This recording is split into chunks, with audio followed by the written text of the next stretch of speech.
Donald Trump used his Pennsylvania appearance to deliver a message he framed as both corrective and urgent, that prices in the United States are no longer rising and are instead falling sharply because of his leadership.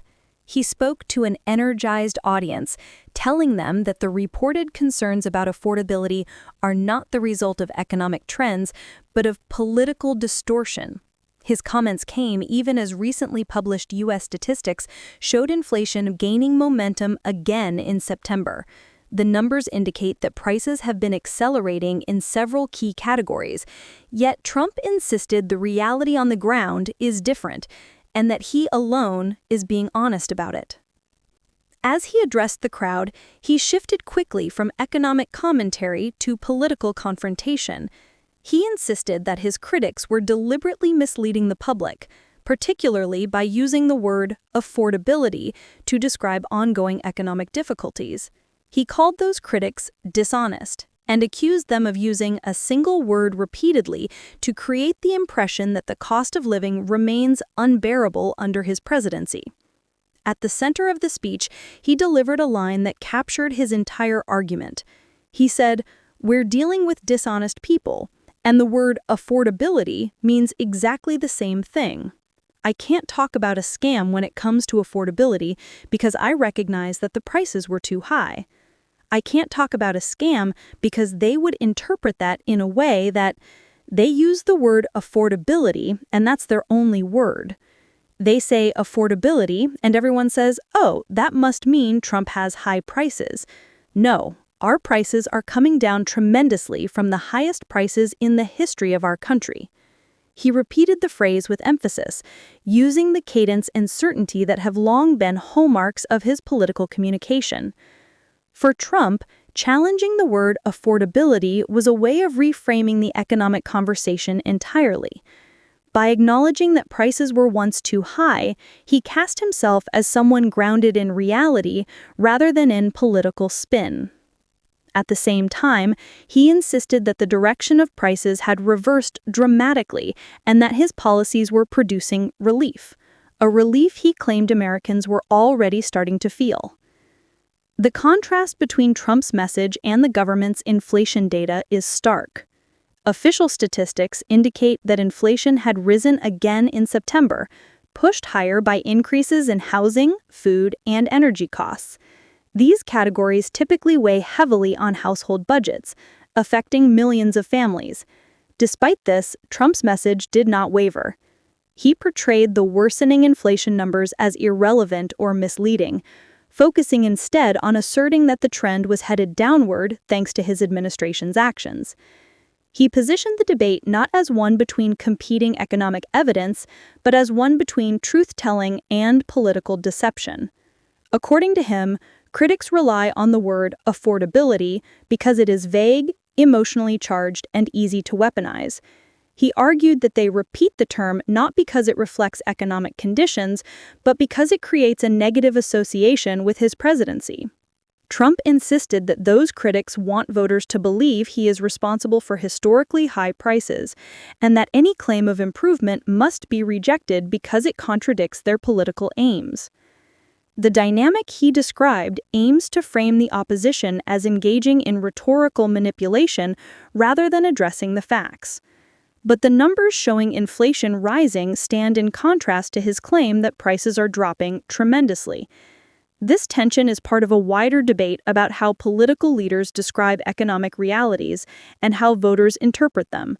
For many Americans, inflation is a lived experience, something they feel at the grocery store, the gas pump, and the rent office. Feelings about the economy do not always align neatly with national statistics.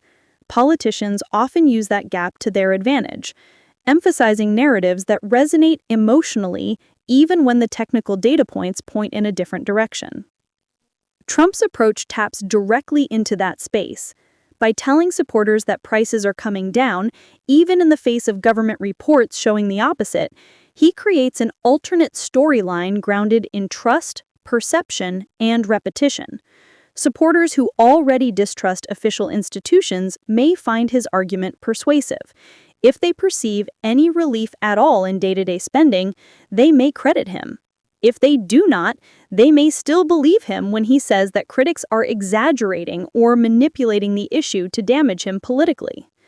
His claim that he can't call it a scam because doing so would be misinterpreted is also part of his rhetorical strategy.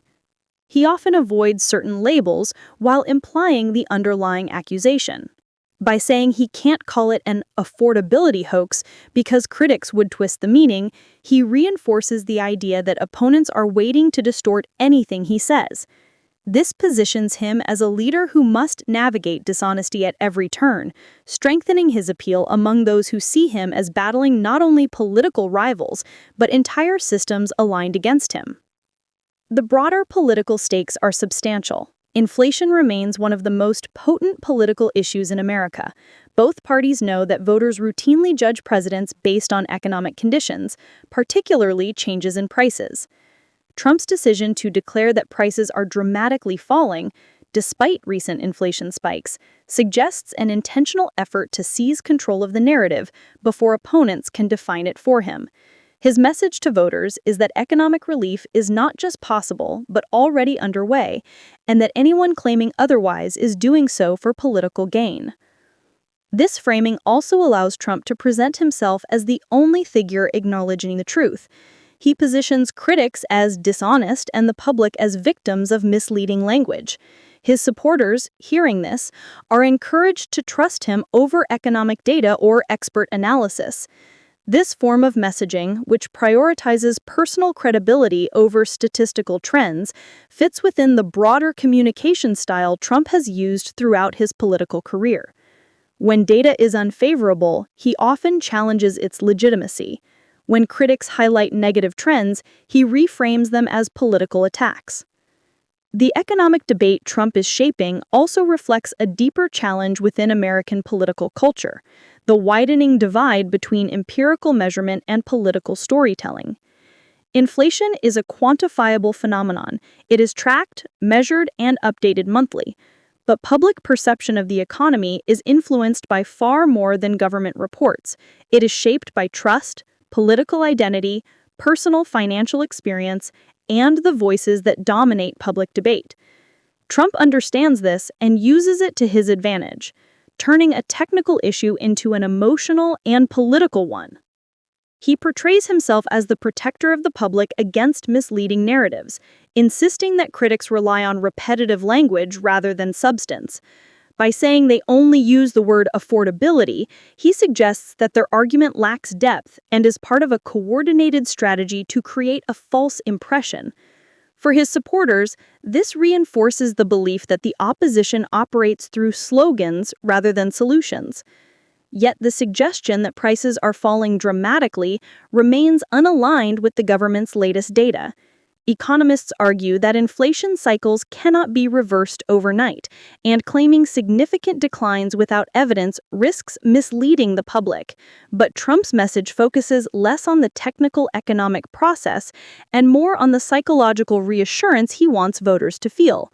By insisting that improvements are already occurring, he offers hope, certainty, and a sense of momentum, regardless of the underlying indicators. The speech reveals how Trump intends to frame economic issues in the months ahead. He will highlight words used by opponents, challenge their credibility, and assert that his policies are reversing negative trends. He will likely repeat the phrase, "coming down tremendously," as he does with other lines that become central to his messaging. The repetition, confidence, and emotional clarity of his delivery help strengthen his argument, making it accessible and memorable to voters who may not follow economic data closely. Trump's remarks also show how political leaders seek to redefine the meaning of economic terms. By disputing the significance of affordability, he transforms it from a measure of household strain into evidence of political manipulation. This shift allows him to frame his critics as not concerned policymakers, but dishonest actors trying to create panic. The simplicity of this framing makes it effective for audiences already inclined to believe that mainstream institutions misrepresent reality. As the narrative continues, the contrast between economic reality and political messaging remains central. Trump's supporters may accept his argument because it aligns with their trust in him. critics may view his statements as misleading or irresponsible.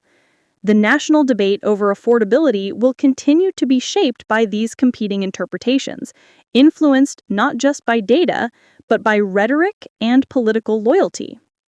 In the ongoing discussion about inflation, Trump's Pennsylvania speech stands as a clear example of how he plans to navigate economic criticism.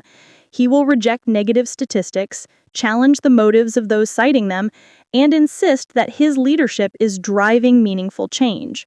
Whether his claims ultimately align with economic outcomes remains uncertain, but the influence of his messaging is undeniable. Voters will hear two different stories about the economy, one grounded in official data and another grounded in political conviction. Trump's narrative aims to make the latter